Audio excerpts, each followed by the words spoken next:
মুখে স্বাদ লেগে থাকার মতো একদম অমৃত স্বাদ বলতে পারো কচুরলতির একটা সহজ রেসিপি দেখিয়েছি। এরকম একটা লতি রেসিপি থাকলে গরম ভাতের সাথে পোলাওয়ের সাথে একদম জমে যাবে। কিভাবে এই সহজ রেসিপিটা বানিয়েছি একটা লাইক দিয়ে সম্পূর্ণ ভিডিও দেখতে থাকো। ভিডিওটা স্কিপ করবে না, স্কিপ করলে হয়তো কোনো অংশ বাদ পড়ে যাবে, বুঝতেই পারবে না। সাথে থাকো, পাশে থাকো, দেখতেই থাকো সাধারণ রেসিপিকে অসাধারণ করে কিভাবে রান্না করেছি। আসসালামু আলাইকুম বন্ধুরা, কেমন আছেন? আশা করি সবাই অনেক বেশি ভালো আছেন। আলহামদুলিল্লাহ আমিও ভালো আছি। আজকে শেয়ার করব চিংড়ি মাছ দিয়ে কচুরলতির একটা সহজ রেসিপি। আশা করি অনেক বেশি ভালো লাগবে। তো একটা লাইক দিয়ে ভিডিওটা স্কিপ না করে সম্পূর্ণ ভিডিও দেখার অনুরোধ রইল কিভাবে এই কচুরলতিটা আমি বানাবো বন্ধুরা। আর প্লিজ বন্ধুরা আমার ছোট্ট চ্যানেলটাকে সাবস্ক্রাইব করে রাখার অনুরোধ রইল। পাশে থাকা বেল বাটনটি অন করে দাও যেন ভিডিও দেওয়ার সাথে সাথে নোটিফিকেশনটা সবার কাছে পৌঁছে যায়। সবাইকে অসংখ্য ধন্যবাদ। এই পর্যায়ে আমি কিচেনে চলে যাব। তোমরা তো আমি অফ ক্যামেরায় কিন্তু লতিগুলোকে চিলে ধুয়ে নিয়ে চলে এসেছি, একবারে সুন্দর করে দেখতে পারতেছো কেটেছি।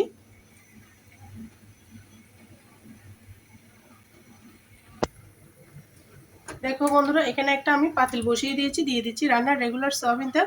লতির মধ্যে বন্ধুরা সবসময় তেলের পরিমাণটা একটু বাড়িয়ে দেওয়া লাগে, তাহলে খেতে ভীষণ মজা লাগে। আর লতির বেশি স্বাদ বাড়ানোর জন্য আমি এখানে দিয়ে দিব অনেকগুলা রসুন। রসুনটা যত বাড়িয়ে দিবা তত শাকের কচুরলতির টেস্টটা বেড়ে যাবে, না হলে কিন্তু গলা চুলকায়। তাই রসুনটা আমি দিয়ে দিচ্ছি, দেখতেই পারতেছ।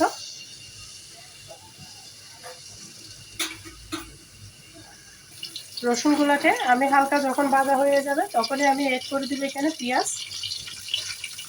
বেশি করে পেঁয়াজ দিয়েছি, পেঁয়াজের পরিমাণটা বেশি দিলে খেতে ভীষণ ভালো লাগে।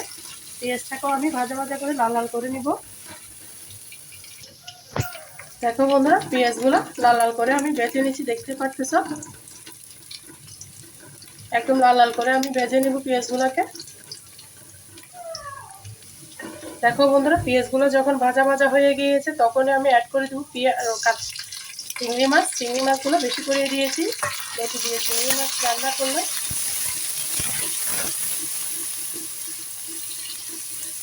লতি দিয়ে চিংড়ি মাছ দিয়ে লতি রান্না করলে অনেক বেশি ভালো লাগে। আর বন্ধুরা, আমার কথার মাঝে যদি কোনো ভুল ত্রুটি হয় সবাই ক্ষমার দৃষ্টিতে দেখো। আর ভিডিও দেখতে দেখতে যারা এতটুকু এসে গিয়েছে একটা লাইক দিতে ভুলে গেছে, প্লিজ বন্ধুরা একটা লাইক দিয়ে আমার সাথে থাকার অনুরোধ রইল। এই পর্যায়ে অ্যাড করে দিব এখানে আমি স্বাদ মতো লবণ। লবণটা দিয়ে আবারও নাড়াচাড়া করে দিব।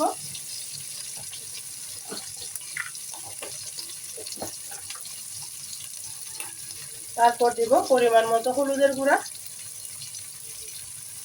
বন্ধুরা, রান্না শেষে এমন একটা মশলা দেব যেটা দিয়ে কিন্তু লতির স্বাদ বেড়ে যাবে দ্বিগুণ।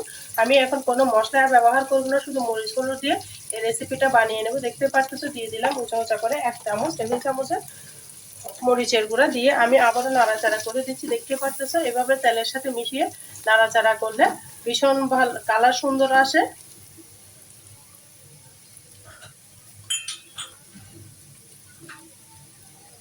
এই পর্যায়ে দিয়ে দিব খুবই সামান্য পরিমাণের পানি, মশলাটা যেন লেগে না যায় সেই জন্য।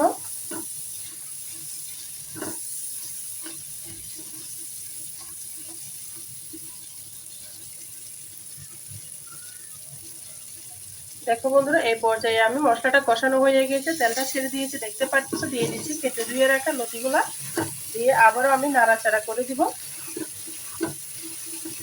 ভালো করে মশলার সাথে মিশিয়ে দিব। আর কে কোথা থেকে আমার ভিডিওটা দেখতেছে অবশ্যই ছোট্ট একটা কমেন্টসে বলবা, তাহলে আমি সবাইকে ধন্যবাদ জানাতে পারবো।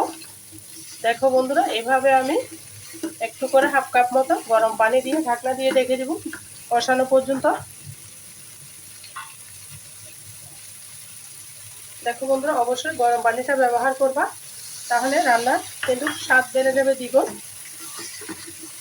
দেখতে পারতেছো কতটা সুন্দর কালার এসেছে। দেখো বন্ধুরা, নাড়াচাড়া করে আমি ঢাকনা দিয়ে ঢেকে দিব। ফিরে আসতেছি 3-4 মিনিট পরে। বন্ধুরা, ফিরে এলাম প্রায় 5 মিনিট পরে। দেখো বন্ধুরা, আমি এই পর্যায়ে নাড়াচাড়া করে দিব। অফ স্ক্রিনে কিন্তু আমি বেশ কয়েকবার নাড়াচাড়া করে দিয়েছি, নাহলে কিন্তু তলার মধ্যে ধরে যাবে, তখন লতিটা খেতে আর ভালো লাগবে না। দেখতে পারতেছ লতিটা কমে গিয়ে আমার কতটুকু হয়ে গিয়েছে, আর কালারটা গ্রেভিটা কত সুন্দর এসেছে দেখতে পারতেছ। এখানে আমি হালকা করে পানি দিব। অবশ্যই গরম পানি দিতে হবে। মাখো মাখো ঝোল রেখে আমি আজকে লতিটা রান্না করব, বেশি ঝোল দিব না। এইভাবে একবার হলো তোমরা কচুরলতিটা রান্না করবা চিংড়ি মাছ দিয়ে, খেতে কিন্তু অমৃতর মতো লাগবে। আর ভিডিওটা যদি দেখতে দেখতে কোথাও ভালো লাগে প্লিজ বন্ধুরা ফ্রেন্ডস এবং ফ্যামিলির মাঝে শেয়ার করে দেওয়ার অনুরোধ রইল। দেখো বন্ধুরা এই পর্যায়ে দিয়ে দিব আমি বেশ কিছু কাঁচামরিচটা অবশ্যই দিবা, তাহলে কিন্তু তরকারি কালারটা খুবই সুন্দর আসবে। দিয়ে আমি নাড়াচাড়া করে দিচ্ছি, ফিরে আসতেছি রান্নার শেষে। বন্ধুরা দেখতে থাকো, শেষে একটা আমি মশলা অ্যাড করব। দেখো বন্ধুরা এই পর্যায়ে আমি অ্যাড করে দেবো এখানে টালা জিরার গুঁড়াটা অবশ্যই দিবা, তাহলে কিন্তু রান্নার টেস্টটা দ্বিগুণ বেড়ে যাবে। যখনই টালা জিরার গুঁড়া দিবা একদম রান্নার শেষ পর্যায়ে এসে দিবা, তাহলে রান্নার একদম সুগন্ধটা বজায় থাকবে। দেখো বন্ধুরা আমি নাড়াচাড়া করে দিচ্ছি। এই টালা জিরার গুঁড়াটা দিয়াতে লতির টেস্টটা কিন্তু অসাধারণ লাগবে খেতে। এই পর্যায়ে দিয়ে দিব আমি কিছু ধনেপাতা, দিয়ে আমি ঢাকনা দিয়ে রেখে দিব। তারপর পরিবেশন করে তোমাদের সাথে শেয়ার করব কেমন হয়েছে আমার লতির রান্নাটা। দেখতে থাকো। দেখো বন্ধুরা চুলাটা বন্ধ করে দিয়েছি, কালারটা কতটা সুন্দর এসেছে। আমি পরিবেশন করে দেখিয়ে দিব লতির রান্নাটা কেমন হয়েছে।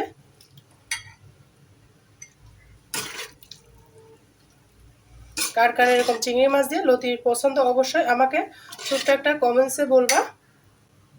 দেখো বন্ধুরা লতিটা মাশাআল্লাহ কতটা সুন্দর হয়েছে, দেখতে যতটা লোভনীয় খেতে তার থেকেও বেশি মজাদার। তোমরা এভাবে একবার হলো ট্রাই করো। আর যারা আমার সাথে এতক্ষণ পর্যন্ত আসে সবাইকে অসংখ্য ধন্যবাদ। সবাই ভালো থাকো, সুস্থ থাকো। আর আমার কথার মাঝে কোনো ভুল টুটি হলে সবাই ক্ষমা দৃষ্টিতে দেখো। আজকের মতো এখানে বিদায় নিচ্ছি, সবাই সবার খেয়াল রেখো। আল্লাহ হাফেজ, আসসালামু আলাইকুম রহমতুল্লাহি ওয়া বারাকাতুহু।